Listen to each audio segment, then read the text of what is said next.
But one day when my wife and kids were coming, they were attacked by a thug on a Sunday morning. What? When they were going to catch a matatu, a taxi, to bring them that side. Yes. So they were attacked. We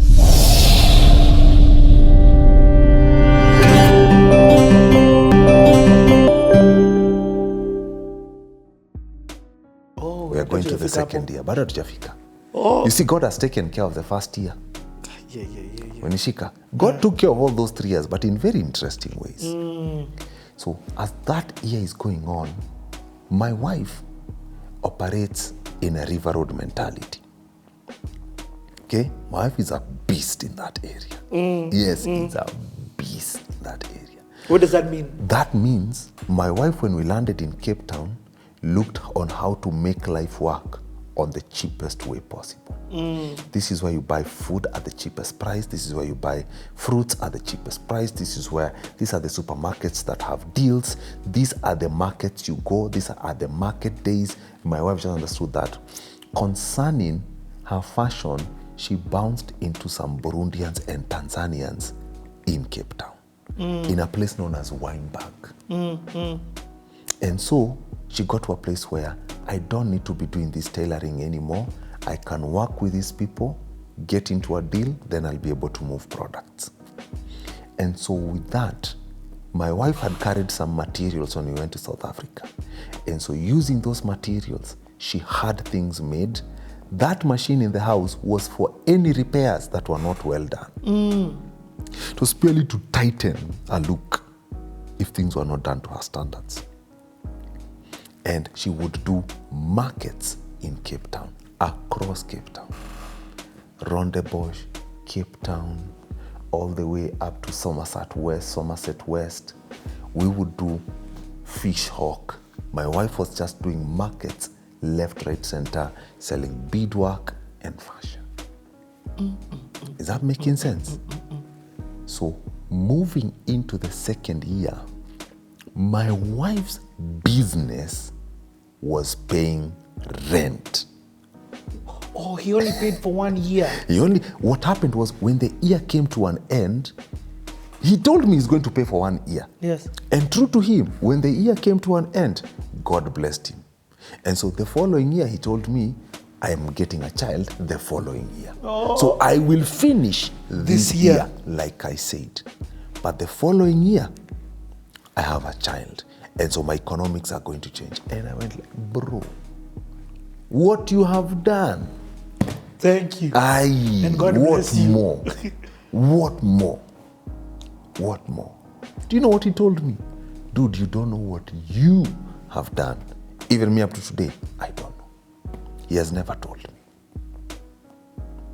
I don't know how this story affected him or how our relationship affected him. We've never had a chance to actually dig into what transpired in his heart, what that 1 year was for. How did he end up? And we have never gotten there.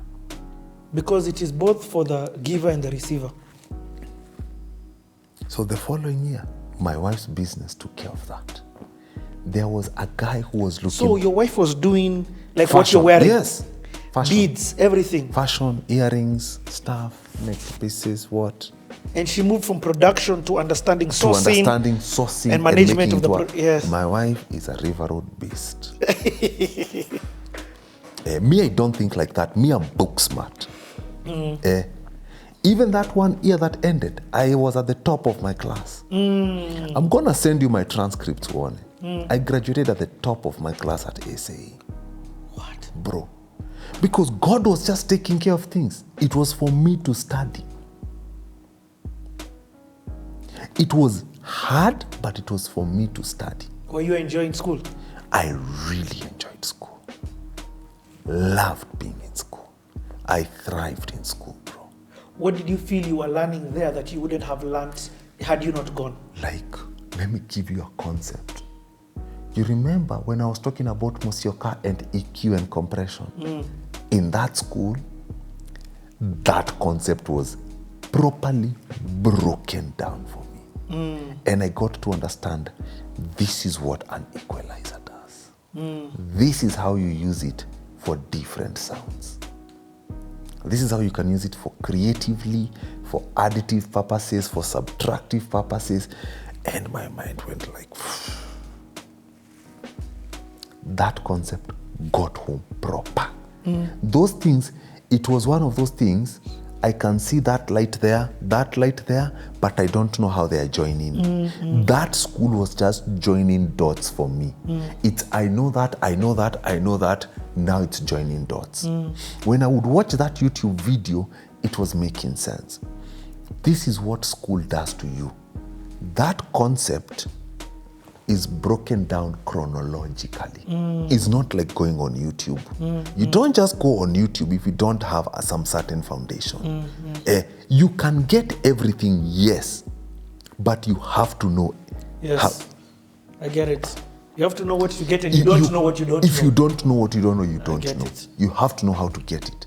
YouTube contains everything, but it is not chronologically presented. I get it.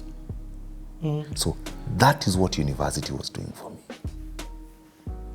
Oh, that's powerful. I've never looked at education from that perspective. Yes. It makes a lot of sense. It was, and I remember, university will never teach you everything. Of course. No, it just introduces the concept for you. It's for you to dig in further. So you to dig in further into the concept, if that is for you to seek knowledge. That's why we are constantly doing research papers and projects. Yes, so that you dig in further. A concept is presented, you dig in. And because this was audio engineering stuff, I was melting like chocolate on hot milk, bro. I like it. Question. I've heard you mention pastor, but did you find a church? Oh yes. There were interesting phases for us in Cape Town concerning church.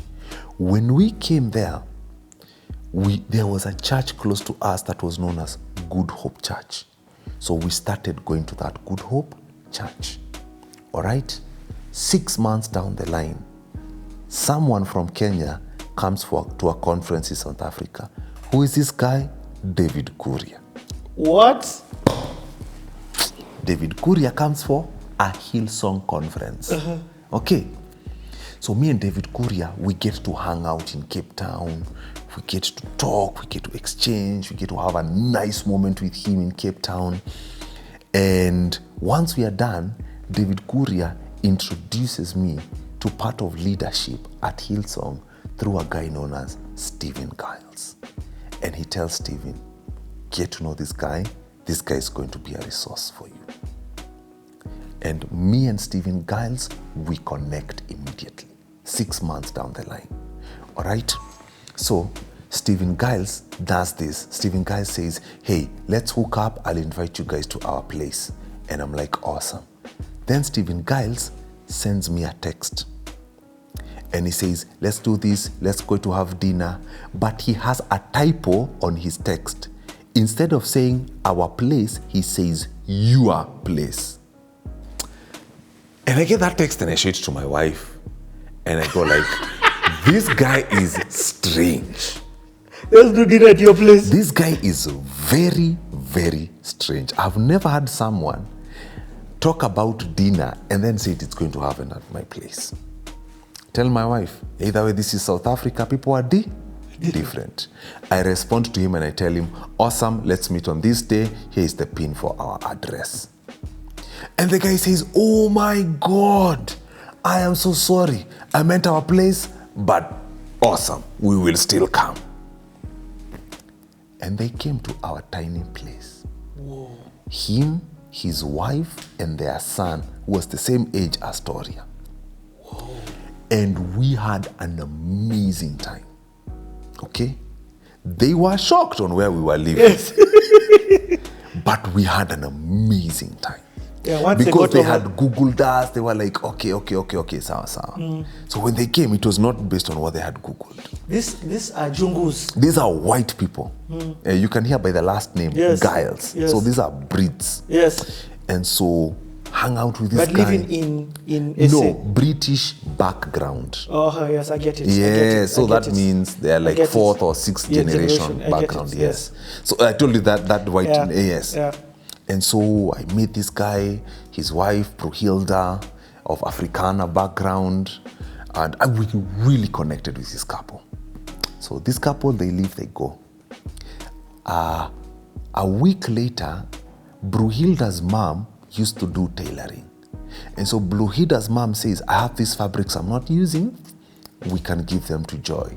So they contacted, they say, okay, do you want the, my wife is like, oh yes, bring these fabrics. I'll make them work. Like, awesome. So Stephen Giles says, I'm coming on this day. When Giles is coming on that particular day, he comes with a huge canter truck and parks it outside. When he parks it outside, there is a huge fridge. And said, oh yeah, oh, so you're dropping this? Oh yes, the fridge has arrived. It's your fridge, bro. Of that kind of size that you have over there. He brings us a fridge. And those materials. That's how we got the fridge. In fact, was it even 6 months later or something like that? Nyendo comes with her colleague for an agriculture conference in Durban. They say they're coming. Nyendo, I need to give context of Nyendo. Yes. You know what Watetezi? Yep. So you remember we've been doing life all this time. So Devi, Nyendo is Devi's wife. Yep. Nyendo comes for a conference. Says, I'm visiting you. They visit us with her friend. We have some good time together. And we host them in that tiny room for like 2 or 3 days. Aki. With her friend? With her friend. When you say host, they are sleeping with you They are guys? sleeping in the sitting room. We actually we borrow a mattress from our landlord, and they give us and say, we have these guests who are visiting for a few days, and they sleep in the sitting room with us. Hey, Krowbar, help me. How do you get rid of that pride? It's because Nyendo is family. not anyone. Yes, I get what you mean. Nyendo is my community. I am not ashamed towards them. I hear you. These are my people. So when they leave, guess what they do? They buy a washing machine for us. Okay. So all this is happening before even 6 months are over. Wow. So Naniket. So we are now entering 2016. See, Devi comes, I meet Stephen Giles. That's how I connect with Hillsong Church. Hillsong Church is opening a new branch in the southern suburbs of Cape Town. I start volunteering in that church. Okay? I volunteer. Sound? In the sound department, Yes. in the production team. And I get to meet this great community of people, amazing human beings that I get to interact with, and we just start gelling with one another. But we get to a place where